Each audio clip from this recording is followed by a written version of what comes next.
आज हम ये समझेंगे कि सफलता का मतलब, अगर हम मान लें आपको आईएएस बनना है, जैसे आपका फिलहाल यही उद्देश्य है, यही सपना है, तो उसके लिए कौन सी चीजें आपके अंदर होनी चाहिए? अगर हैं तो बढ़िया है, नहीं तो उस पर थोड़ा थोड़ा काम करना शुरू कर देंगे अभी से, है ना? तो हम आईएएस को भी दिमाग में रख के बात करेंगे, लेकिन सिर्फ आईएएस की बात नहीं करेंगे, और भी चीजें दुनिया में हैं उनको भी ध्यान रख के बात करेंगे। एक क्षमता होती है जिसको बोलते हैं आईक्यू। सुने आपने क्या होता है? ये आई क्यों नहीं है, आईक्यू है ना? ठीक है, आईक्यू, इसकी फुल फॉर्म क्या होती है? Intelligence quotient. कोशिएंट क्या होता है? कोशिएंट का मोटा मोटा मतलब समझ लीजिए कि किसी चीज की वैल्यू कितनी है, किसी रेफरेंस में किसी चीज की वैल्यू, किसी चीज की मात्रा, क्वांटिटी कितनी है, उसको बोलते हैं कोशिएंट। ठीक है। आईक्यू का सरल भाषा में मतलब है कि आप कितने तार्किक व्यक्ति हैं, आप कितने बौद्धिक व्यक्ति हैं, आपकी जो तार्किकता है, रैशनैलिटी है, आपकी जो रीजनिंग की कैपेसिटी है, लॉजिक की कैपेसिटी है। लॉजिक, रीजनिंग, ये सब शब्द लगभग मिलते जुलते हैं। ये क्षमता कितनी है आपके अंदर? और दुनिया के इतिहास में ऐसा कई लोगों ने माना कि सबसे सफल व्यक्ति वही है जिसके अंदर तार्किक क्षमताएं ज्यादा है। कुछ हद तक ये बात ठीक भी है, क्योंकि अगर आप तार्किक ज्यादा हैं तो आपकी डिसीजन मेकिंग कैपेसिटी बेहतर होगी, जो कि डीएम में होनी भी चाहिए।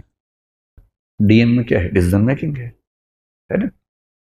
क्योंकि फैसले कर रहे हैं, और आपका फैसला केवल आपके बारे में नहीं है, पूरे जिले की जिंदगी के बारे में। 12, 14, 15 साल की सर्विस के बाद आप पूरे राज्य के स्तर पर प्रभावित करने लगते हैं समाज को। और यदि आप सेंटर की डेपुटेशन पर आ गए और 25-28 साल की सर्विस कर चुके हैं, तो आपकी कलम पूरे देश की नियति तय करती है। इसलिए बहुत जरूरी है कि आप सोच समझकर फैसले करें।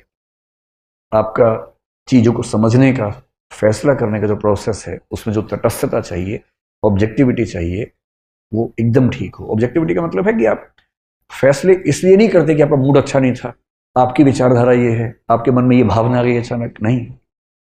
आप फैसला करेंगे तथ्यों के आधार पर, फैक्ट्स, आर्गुमेंट्स, और दुनिया के बाकी देशों में कैसे सिस्टम चल रहे हैं, बाकी राज्यों में कैसे चल रहे हैं, उन सबको स्टडी करेंगे, और उन सब के बेस पर जो सबसे अच्छा आपको लगेगा, या अच्छे अच्छे को मिलाकर जो बेस्ट लगेगा अपने समाज के लिए, आप उसको अप्लाई करेंगे। ये जो पूरी क्षमता है, इसको बोलते हैं इंटेलिजेंस कोशिएंट। और हम मानते हैं कि बिना इंटेलिजेंस की सुपीरियोरिटी की आप सचमुच कम से कम सिविल सेवाओं में तो ना जा सकते हैं, ना शानदार परफॉर्म कर सकते हैं। कुछ ऐसे लोग हैं जो संयोग से, किसी तुक्के से सिलेक्ट हो भी गए कभी, तो वो अच्छे परफॉर्मर नहीं हो पाते। आप एक जिला ठीक से नहीं संभालेंगे, एक दुर्घटना करवा देंगे, तो आपको अगला जिला मिलेगा ही नहीं। फिर आपको सचिवालय में कोई ऐसी पोस्ट देंगे जिस पोस्ट की वैल्यू बहुत कम होती है। और आईएएस आईपीएस के हर सर्विस में कुछ ऐसी पोस्ट रखी जाती हैं ताकि ऐसे लोग जो सरकार के साथ संगति में नहीं है, या जिनकी कॉम्पिटेंस कम है, उन्हें वहां सेट कर दें। वो केस ना कर सके कि मुझे मेरे पद के अनुसार नहीं कुछ दिया गया, तो उनके लेवल पे पद बना के रखते हैं शंटिंग करने के लिए, कि चुपचाप यहाँ बैठे रहो, नुकसान मत करो कम से कम। आईक्यू अच्छा होना किसके लिए जरूरी है? जैसे अगर आपको फिलोसोफर बनना हो, तो बहुत अच्छे आईक्यू के बिना नहीं बन सकते। किसी का आईक्यू अगर 90 से 110 के बीच में है, तो मानते हैं कि सामान्य बुद्धि का व्यक्ति है, एवरेज, ठीक है। मतलब अगर आप आईएएस बनना चाहते हैं, तो जनरली हम मानते हैं कि 120, 140 के बीच में अगर आईक्यू है, तो आप ठीक है, बढ़िया है। 140 प्लस आईक्यू किसी का हो, तो इसका मतलब गिफ्टेड व्यक्ति है, बड़ी बात है। किसी किसी का आईक्यू 200 भी होता है, एक दो व्यक्तियों को 250 के ऊपर भी देखा गया है इतिहास में, जो कि बहुत रेयर बात है। ये वही व्यक्ति हैं जो 5 साल की उम्र में 12वीं क्लास पास कर ली, 8वीं क्लास में किसी यूनिवर्सिटी में पीएचडी कर रहे हैं, मतलब 8 साल की उम्र में, 9 साल की उम्र में। कभी सुने आपने ऐसा? ये वो बच्चे हैं कि 8-9 साल की उम्र में उनके दिमाग का इतना विकास हो चुका है कि, जैसे एक बच्चे की कहानी में एक बार पढ़ रहा था, शायद अमेरिका यूरोप में किसी देश में था वो बच्चा, तो उसकी उम्र थी शायद 5-6 साल के आसपास। तो अपनी उम्र के हिसाब से जो क्लास होती है, पहली दूसरी क्लास, उसमें बैठा हुआ था। सब बच्चे पढ़ रहे हैं, मैडम के साथ गाना गा रहे हैं एकदम। मैडम कह रहे टी से टोमेटो, सब बोले टोमेटो। ये सो रहा है आराम से। तो टीचर ने उसको बड़ा समझाया, पुचकारा, धमकाया कि भाई क्लास में पार्टिसिपेट करो। ये करता ही नहीं था। हालत ये हो गई कि स्कूल ने कहा कि भाई ये चल नहीं पाएगा, ये तो एडिसन के साथ भी ऐसा ही हुआ था। और बाद में जब टेस्ट किया उस बच्चे का आईक्यू निकला 200 के आसपास, और तब पता लगा कि उस बच्चे का मेंटल लेवल 10वीं क्लास का हो चुका था, बिठाया था पहली क्लास में। आप बता रहे टी टोमेटो, उसका दिमाग जोमेटो भी सीख चुका है। जैसे उसको 10वीं क्लास में भेजा, मतलब वो 1 साल का क्लास जो है वो 1 महीने में आराम से कर लेता था। 8-10 साल की उम्र में यूनिवर्सिटी में चला गया, 12-15 में प्रोफेसर बन गया। अब है ऐसा आईक्यू तो क्या करें, किसी किसी का होता है। और आईक्यू में दिक्कत यह है कि आईक्यू हमारे चाहने से नहीं बढ़ेगा। आईक्यू में बड़ी मात्रा इस बात की है कि आपको जेनेटिकली, बायोलॉजिकली कितना आईक्यू मिला। हाँ, एक रेंज के अंदर थोड़ा बहुत हम कोशिश से बढ़ा सकते हैं, लेकिन अभूतपूर्व परिवर्तन उसमें करना चाहें, आमूलचूल बदलाव करना चाहें तो नहीं कर सकते। तो अगर आपको मैथमेटिशियन बनना हो, जैसे रामानुजम का नाम आपने सुना होगा, है ना, तो रामानुजम होने की शर्त है कि आपका आईक्यू बहुत ही खतरनाक स्तर पे होना चाहिए। बड़ा साइंटिस्ट बनना हो, एपीजे अब्दुल कलाम जैसा, तो आपका आईक्यू बहुत खतरनाक होना चाहिए। या न्यूटन या आइंस्टीन बनना हो तो आईक्यू चाहिए बहुत ही खतरनाक। फिलोसफर बनना हो बहुत खतरनाक, जैसे हम भारत में शंकराचार्य का जिक्र करते हैं, 32 साल की उम्र में उनकी मृत्यु हो गई, जितने में अटेम्प्ट खत्म नहीं होते लोगों के।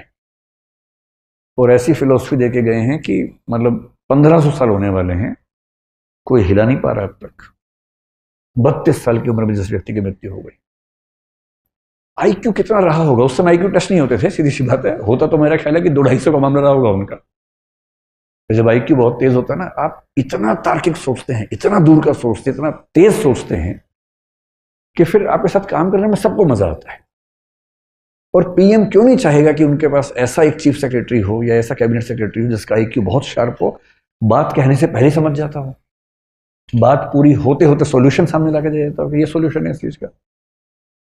पीएम कह रहे हैं कि मैं 4 फैक्टर सोच पा रहा हूँ, क्या नहीं सर 18 फैक्टर्स हैं, ये 18 फैक्टर्स हैं, इनके बीच में ये मैट्रिक्स है, ये सॉल्यूशन बेस्ट है। और पीएम गदगद है कि वाह यार क्या आदमी है। तो एक चीज सफलता में आईक्यू है। तो एक पक्ष तो ये हो गया। अब आईक्यू से अगर आगे निकलें और देखें कि कौन सी दूसरी चीज है जिस पर आपको गौर करना है, और वो चीज जिसको आप अपने हिसाब से मैनेज कर सकते हैं। एक शब्द आपने सुना होगा, इमोशनल इंटेलिजेंस। कुछ लोग इसको ईक्यू भी आजकल कहने लग गए हैं। इमोशनल इंटेलिजेंस या इमोशनल कोशिएंट, ये क्या चीज होती है? कभी आपने इस पर गौर किया है? और ये चीज आपके पाठ्यक्रम में भी है, यूपीएससी में मुझे पढ़ाना होता है, वो वाला टॉपिक एथिक्स में आता है। और जो दूसरी चीज है उसको बोलते हैं इमोशनल इंटेलिजेंस, और कुछ लोग इसके लिए एक शब्द करते हैं इमोशनल कोशिएंट। इमोशनल कोशिएंट सुन के कुछ लोग सोचते हैं कि जो जितना ज्यादा इमोशनल है उसमें उतना ज्यादा इमोशनल कोशिएंट है। ऐसा बिल्कुल नहीं है, हरगिज नहीं है। इसलिए अगर आप बहुत इमोशनल हैं और आपकी पलकों पर हमेशा आंसू तैयार रहते हैं, तो इसका मतलब है कि आपका इमोशनल इंटेलिजेंस का लेवल कम है, न कि ज्यादा है। तो लेकिन इस बात से रोना नहीं है, कहीं इसी बात से रोना शुरू कर दें आप, है ना। मैंने सिर्फ ये बताया कि वैसा नहीं होना है, इसका मतलब समझ लें, इसका मतलब क्या है। आप में से कितने ऐसे बच्चे हैं जो मतलब जरा सा कुछ हो और खटाक से आंसू निकलने लग जाते हैं? हाथ खड़ा करो, शर्मा मत, एकदम शर्माने का कोई मामला है नहीं। बहुत बढ़िया। मुझे खुशी ये हुई कि 5-6 लड़कों ने भी हाथ खड़ा किया है, वरना हमारे समाज में एक मान्यता है कि रोने पर एकाधिकार लड़कियों का है और नहीं रोने पर मर्दों का है। और मर्द फिल्म में एक डायलॉग था, मर्द को दर्द नहीं होता। उस एक डायलॉग ने भारतीय समाज से जितना नुकसान किया है ना, तो बहुत भारी नुकसान कर दिया। उसके बाद से सारे मर्द अंदर दर्द हो रहा है और ये नौटंकी करते करते घूम रहे हैं कि दर्द नहीं होता हमें। तो मर्द को कहां दर्द होता है? कल मुझे एक वरिष्ठ महिला से बात हो रही थी, उनकी उम्र 60 साल के आसपास है, कहीं मैं गया हुआ था वहां वो भी थी। तो उन्होंने मुझे बताया कि जो मेरा बेटा है वो आपका बहुत बड़ा प्रशंसक है। मैंने कहा जी शुक्रिया। तो आज वो, उसे पता होता कि आप आने वाले, मैं उसको लेके आती, आज वो आया नहीं। मैंने कहा जी कोई बात नहीं, फिर मिल लेंगे, ऐसा क्या है। तो बोली बड़ा मजबूत बच्चा है, कभी रोता नहीं है। अब मुझे लगा मैं ज्ञान दूं या ना दूं इस समय, क्योंकि अब आप शादी ब्याह में जाके ज्ञान देने लगे, लोग फिर ना भगा देते हैं वहां से। और खाना भी नहीं खाया था उस समय तक मैंने, बिना खाना खाए भगा देते तो बड़ा नुकसान हो जाता। शादी ब्याह में आदमी क्यों जाता है बेसिकली? दूल्हा दुल्हन कौन देखता है वहां पर? उन्हें कोई पूछता तक नहीं उनको, तो वो तो हम तो पहचानते भी नहीं कौन दूल्हा कौन दुल्हन है, नाम भी नहीं याद रहता है, खाना याद रहता है क्या क्या था खाने में। तो मैंने फिर बहुत सोच समझ के कहा कि जी अच्छी बात है। बोली मैं आपको मिलवाऊंगी, बहुत मजबूत बच्चा है, कभी नहीं रोता है। तो मतलब मैंने अंत में जब मुझसे रहा नहीं गया, मैंने एक सेंटेंस बोला, मैंने कभी रोए भी तो तनाव मत लीजिएगा, ऐसा क्या है। तो उनको लगा कि ये तो विचलन हो रहा है। उन्होंने कहा ना, बहुत स्ट्रांग है। तो आप में से कितने लोग ऐसे ही स्ट्रांग हैं जो कभी नहीं रोते हैं? तो आप लोग स्ट्रांग नहीं हैं, आप लोग मुर्दा हैं दरअसल, है ना। देखिए, मेरा काम जिंदगी को मुश्किल बनाना नहीं है, जिंदगी को आसान बनाना है, और मैं तो आसान ही बनाऊंगा। बिना बात के तमाशे इतने इकट्ठे कर लिए हम लोगों ने कि मर्द को दर्द नहीं होता। क्यों नहीं होता? सुई चुभा होता दर्द सबको होता है। पत्थर मार के देखो खोपड़ी पे उसके, क्यों नहीं दर्द होगा? अच्छा, छोटे छोटे बच्चे जो हैं, लड़का हो या लड़की हो, कोई गिरता है, दोनों रोते हैं, चिल्ला चिल्ला के रोते हैं, लड़का भी रोता है, लड़की भी रोती है। पता नहीं 5, 8, 10 साल के बाद ऐसा क्या होता है, लड़के रोना बंद कर देते हैं। और मम्मी क्या करती है? मम्मी भी नहीं समझ पाती बेचारी। जैसे ही लड़का गिरता है, रोने लगता है, लड़की है क्या, लड़की है क्या। उसे लगता है कि इसमें लड़का लड़की कहां से आ गया बीच में? भाई, मैं गिरा, मुझे दर्द हुआ, मैं रोया, लड़की है तो लड़की है। उसे दो बातें समझ में आ जाती है। पहली बात तो रोना और लड़की होना एक बात है। दूसरा, लड़की होना और कमजोर होना एक ही बात है। कमजोरी तो लड़कियों का लक्षण है, मैं तो मर्द हूं, दर्द कैसे हो। उसके बाद सब दर्द को पीने लग जाते हैं, और पीते पीते उसके बाद दुनिया में कुछ भी उनके साथ हो, अपने पेरेंट्स से भी डिस्कस नहीं करते हैं, किसी को नहीं बताते। सारा दर्द अपने सीने में लिए लिए घूमते रहते हैं। साइकोलॉजिस्ट से मिलना, साइकेट्रिस्ट से मिलना भारत में अपराध माना जाता है। जीवन को अच्छे से गुजारने में दो चीजें बहुत जरूरी हैं। एक, सेल्फ इवेल्युएशन, सेल्फ इंट्रोस्पेक्शन करते रहना है, और यदि मैं कहीं गलत हूं तो उस गलती का परिष्करण होना चाहिए, ईमानदारी से स्वीकार लेना चाहिए कि हाँ गलती हुई, इसे ठीक करूंगा। अगर अकेले सैर ना हो पाए, डायरी लिखिए, डायरी बड़ा अच्छा तरीका है, और डायरी में ईमानदारी से अपनी कमियां लिखिए। और दूसरी चीज, इस पूरे संसार के साथ एक लिंक अपना महसूस कीजिए। ईश्वर को मानते हैं तो ईश्वर से कर लीजिए, ईश्वर को नहीं मानते हैं या किसी और धारणा को मानते हैं, उससे कर लीजिए, नहीं तो पूरी सृष्टि से, पूरी प्रकृति से, पूरे ब्रह्मांड से। ये कनेक्शन कैसे होता है? हमेशा ये ना लगे कि ये मैं हूं, ये वो है, ये फील हो कि इस पूरे संसार का एक हिस्सा मैं भी हूं, और यहां कुछ भी बुरा है तो उसमें मेरी भी हिस्सेदारी है। मसलन, आप सड़क पे जा रहे हैं, एक बच्चा किसी पशु को पत्थर मार रहा है। आप सोच सकते हैं कि मुझे क्या मतलब है, मैनू की।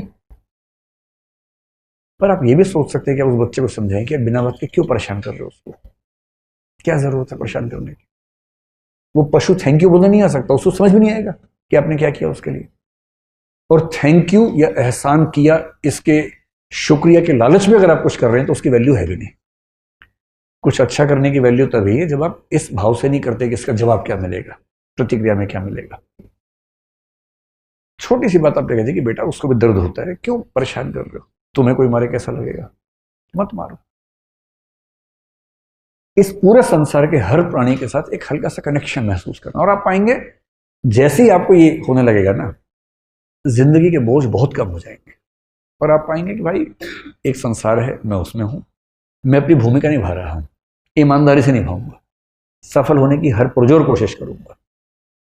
लेकिन ये ब्रह्मांड सिर्फ मैं नहीं हूं, लाखों करोड़ों लोग हैं, सबकी अपनी कहानियां, अपनी जिंदगियां हैं। और जब इस माइंडसेट से जिएंगे तो सफलताएं आपको जमीन से उठा नहीं देंगी, विफलताएं आपकी जमीन, नीचे की जमीन को खींच नहीं लेंगे। पैर टिके रहेंगे जमीन पर, सफलता में भी और विफलता में पैर उखड़ेंगे नहीं। और आप देखेंगे सफल से सफल व्यक्ति अगर अहंकारी हो, आपके मन में विरोध का भाव आता है, उसको लेकर वैपरीत्य का भाव आता है, नाराजगी का भाव, हिकारत का भाव आता है। मजा तब है जब आप बेहद सफल हो और उतने ही विनम्र हो, उतने ही ग्राउंडेड हो, उतने ही जमीन पर हो। और जमीन पर तभी रहेंगे जब आपको ये एहसास हो कि जितना अच्छा मैं हूं, मुझसे अच्छे अच्छे हजारों लोग इस दुनिया में हैं, और ये दुनिया सिर्फ मेरे बलबूते नहीं चलती है, बहुत लोग हैं, सबके योगदान से चलती है, मैं तो उनमें से एक हूं।